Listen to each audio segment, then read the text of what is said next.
இங்கே வேதிக்காங்கிற பொண்ணு வேக வேகமாக ஓடி வர அவங்க அப்பா கிட்ட, அவங்க அப்பா ஏன் இவ்வளோ வேகமாக ஓடி வரேன்னு கேட்க, நான் ஃபஸ்ட்டு ரேங்க் வாங்கியிருக்கேன்னு சொல்கிறா. இதான் தெரிஞ்ச விஷயமாச்சேன்னு சொல்லும்போது, இப்போ நான் வந்து மாவட்டத்திலே ஃபஸ்ட்டு வாங்கியிருக்கேன்னு சொல்கிறா. அதனால ஊரே சேர்ந்து பெருமைப்படுறாங்க. இந்த பொண்ணு அதுக்கப்புறமா பசங்களோட கோலி குண்டு விளாட்றா. அங்கே வந்து அவர் அம்மா நீ பொண்ணுங்களோட போய் விளாடுன்னு சொல்கிறாங்க. இதுக்கப்புறம் 2 பசங்க பேசிக்கிறாங்க. மீசையெல்லாம் ஷேவ் பண்ண தாண்டா வளரும்னு. இதையும் இந்த பொண்ணு ஒளிஞ்சிருந்து கேட்டுக்கிட்டு அவங்க அப்பாவோட சேவிங் செட் எடுத்து சேவ் பண்ணிக்கிட்டு இருக்கா. இதெல்லாம் பார்த்தா இவருக்கு ஏதோ டவுட்டாக இருக்குது. அதுக்கப்புறமா இந்த பொண்ணு அவங்க அப்பாவோட சட்டையை போட்டுட்டு பென்சிலால் மீசை வரைஞ்சி பார்த்துட்ருக்கா.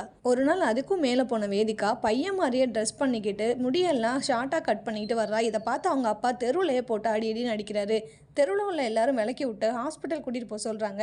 அப்போ டாக்டர் சொல்கிறாங்க இதெல்லாம் வந்து நம்மளால் மாற்ற முடியாது, நீங்கள் அவங்களாவே ஏற்றுக்கிறதா நல்லதுன்னு சொல்கிறாங்க. இதுக்கப்புறமா வேதிகாவை அப்படியே ஏற்றுக்க முயற்சி பண்ணி அவளை டாக்டர் ஆக்கணும்னு காலேஜில் சேர்த்து வராரு. காலேஜில் சேர்ந்த அன்னைக்கு நான் பெண்ணும் கிடையாது ஆணும் கிடையாதுன்னு ஒருத்தட்ட போய் டவுட்டு கேட்கும் போது உங்களுக்காக தானே அதர்ஸ்னு ஒரு காலம் இருக்குன்னு அவர் நக்கலாக வந்து சிரித்து அதை டிக் பண்ணுன்னு சொல்லிடுறாரு.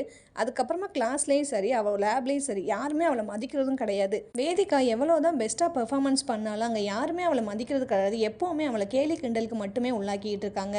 எந்த ஒரு ப்ரொஃபஸருமே இவ எந்த ஒரு எக்ஸ்பிளைன் பண்ணாலுமே அதை பாராட்டுறது கூட கிடையாது.